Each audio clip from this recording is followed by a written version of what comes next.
Chairman Tehreek Insaf barrister Gauhar ने मौलाना फजलुर रहमान के दावे की तरदीद कर दी। कहा कि मौलाना फजलुर रहमान से असेंबली तहलील करने या इस्तीफों पर कोई बात नहीं हुई, ना उनसे इस पर कोई मुशावरत हुई।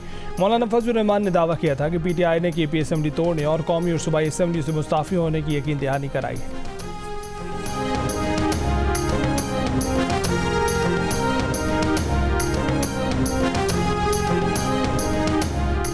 वफाकी हुकूमत ने बन्नू में जारी सूरत हाल से मुतल्लिक सूबाई हुकूमत के तहकीकाती कमीशन को मुस्तरद कर दिया। वफाकी वज़ीर अत्तार ने कहा कि जिस सियासी जमात के लोग अमन मार्च में इंतशार में मुलव्विस थे, उस जमात को हक नहीं कि वो तहकीकात करे। मुसल्लह अफराद ने अमन मार्च में शामिल होकर अपनी सियासत चमकाने की कोशिश की। तर्जुमान KP हुकूमत बैरिस्टर सैफ ने अत्तार के बयान को मज़ीका खेज और हालात ख़राब करने की कोशिश करार दे दिया।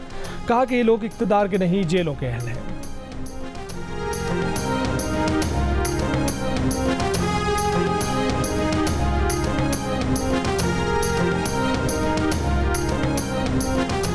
मुस्लिम लीग नून के सदर नवाज शरीफ ने कहा है कि सड़क पर फिरते शख्स को कहा गया कि आओ तुम्हें इंसाफ देंगे, फैसले देने वालों को अब भी सोचना होगा। वज़ीर आला पंजाब मरीम नवाज ने कहा कि अवाम को रिलीफ देने के लिए जो करना पड़ा करेंगे।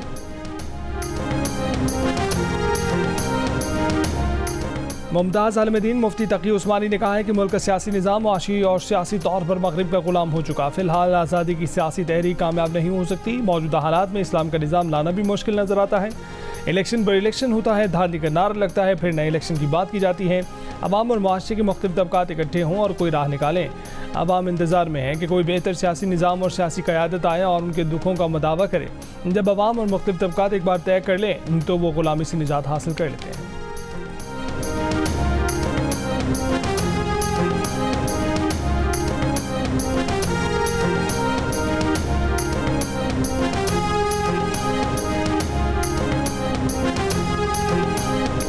कराची के इलाके का हैदराबाद में बच्ची से ज़्यादती की कोशिश, मुलजिम गिरफ्तार। पुलिस के मुताबिक मुलजिम ने 6 साल की बच्ची पर तशद्दुद भी किया। मुलजिम ने बच्ची को मुर्दा समझकर बोरी में डालकर नाले में फेंक दिया था।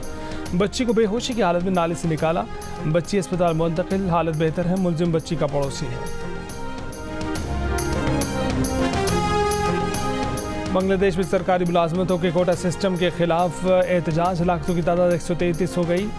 हलाक अफराद में 2 पुलिस एहलकार शामिल, 150 पुलिस एहलकार जख्मी। पुरतशद्दुद मुजाहिरों के बाद मुल्क भर में इतवार की सुबह तक कर्फ्यू नाफिज। सड़कों पर फौज का गश्त, शरपसंदों को देखते ही गोली मारने का हुक्म। इंटरनेट, टेक्स्ट मैसेज और ओवरसीज़ कॉल सर्विसेज जुमेरात तक मुअत्तल। हुकूमत का इतवार और पीर को आम तातील का ऐलान।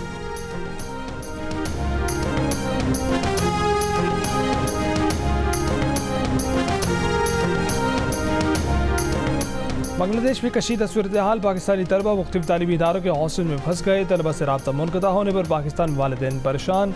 हुकूमत से तलबा की वापसी यकीनी बनाने का मुतालबा। कहा कि पाकिस्तानी तलबा हॉस्टल में महसूर होकर रह गए हैं। तर्जुमान दफ्तर ख़ारजा ने कहा है कि तमाम पाकिस्तानी तलबा महफूज हैं।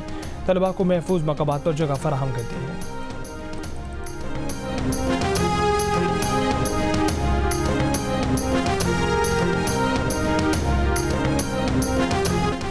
बरतानिया के इलाके हैलीफैक्स में पुलिस की कार एक दूसरी कार का ताक़ुब करते हुए मुखालिफ सम से आने वाली गाड़ी से टकरा गई। खुशकिस्मती से कोई जानी नुकसान नहीं हुआ।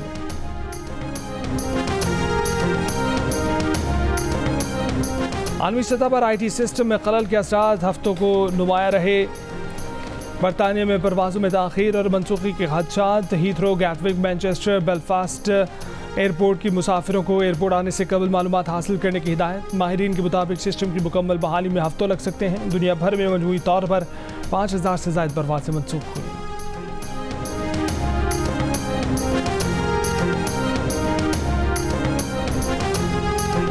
अमरीकी कांग्रेस में पाकिस्तान कॉकस की सरबराह कांग्रेसी रुकन शीला जैक्सन ली इंतकाल कर गईं। मीडिया रिपोर्ट के मुताबिक शीला जैक्सन ली को कैंसर की तशखीस हुई थी। सितंबर 2022 में हुकूमत पाकिस्तान ने शीला जैक्सन को खिदमात के एतराफ़ में हिलाल पाकिस्तान से नवाजा था।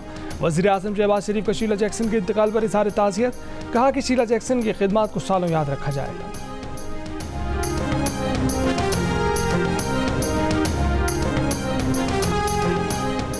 कराची में पानी से भरे बादलों की एंट्री। कई इलाकों में वक्फे से खुलकर बादल बरसे तो कहीं कहीं रिमझिम का सिलसिला चला। गर्मी के 27 शहरियों के चेहरे खिल उठे। बच्चों ने भी सुहाने मौसम से लुत्फ उठाया। थोड़ी देर की बारिश ने गर्मी और हब्स की शिद्दत कम कर दी। नशेबी इलाकों में कहीं कहीं पानी खड़ा हो गया। अब्र रहमत पर जानवर भी खुशी से झूम उठे। कुछ देर मौसम बेहतर रहने के बाद दोबारा हब्स हो गया। महकमा मौसमियात की आज भी बारिश की पेशगोई। वज़ीर आला सिंध मुराद अली शाह का वाटर बोर्ड को कराची में अर्बन फ्लडिंग से बचने के लिए मंसूबा तैयार करने की हिदायत। अर्बन फ्लडिंग से बचने से मुतालिक इजलास में वज़ीर आला सिंध ने कहा कि निकासी का सिस्टम होना चाहिए जिससे गंदे पानी और बारिश का पानी आसानी से निकाला जा सके। बारिश के पानी की निकासी के लिए सुरंग या अंडरग्राउंड सिस्टम बनाने का प्रपोजल पेश किया जाए। मेयर कराची ने इजलास को बताया कि S2 में सुरंग का सिस्टम शामिल है। शहर के पुराने इलाकों में निकासी का सिस्टम दुरुस्त करना होगा।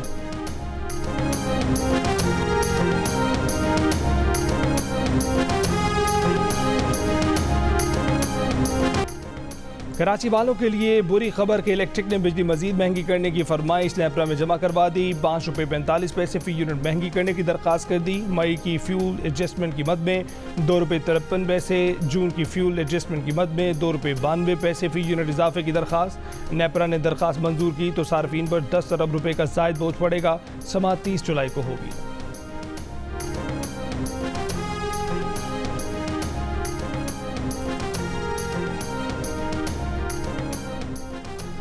मुस्लिम लीग नून के सदर नवाज शरीफ और वज़ीर आला पंजाब की ज़ेर सदारत इजलास 200 से 500 यूनिट तक बिजली इस्तेमाल करने वाले सार्फिन को सोलर पैनल देने से मुतल्लिक तजावीज़ पर गौर। मरीम नवाज की स्कीम के इजरा के लिए कार्रवाई जल्द मुकम्मल करने और फाइनेंसिंग स्कीम आसान तर बनाने की हिदायत। पंजाब हुकूमत की जानिब से आवाम को सोलर पैनल्स की फराहमी का आगाज़ 14 अगस्त से किए जाने का इम्कान।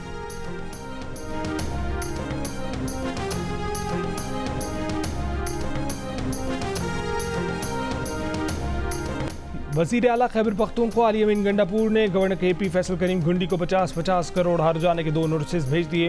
नोटिस में कहा गया है कि गवर्नर KP ने अज़्म इस्तेहकाम ऑपरेशन पर दस्तखत करने का इल्ज़ाम लगाकर अली अमीन गंडापुर की साख को नुकसान पहुँचाया और जहनी तनाव में डाला। वो 1 अरब रुपये हर जाना अदा करें या मीडिया पर माफ़ी मांगें।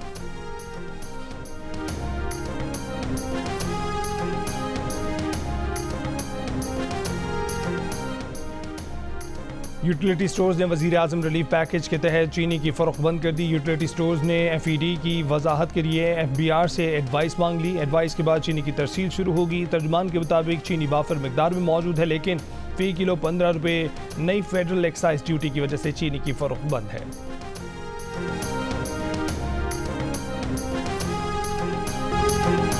और यमन के शहर हुदैदा में अमेरिका, बरतानिया और इसराइल के फ़ज़ाई हमले। यमनी मीडिया के मुताबिक हमलों में हुदैदा पोर्ट के ऑयल तनसीबात को निशाना बनाया गया।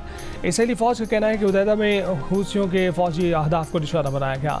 यमन हुकूमत के मुताबिक हुदैदा में इसराइल हमलों में 80 शहरी ज़ख्मी हुए हैं। हूसी ग्रुप ने जवाब दिया कि इसराइली हमलों को मौसर जवाब देंगे। इसराइल में अहम अहदाफ को निशाना बनाएंगे। फ़लस्तीनियों की हिमायत में फ़ौजी ऑपरेशन जारी रखेंगे।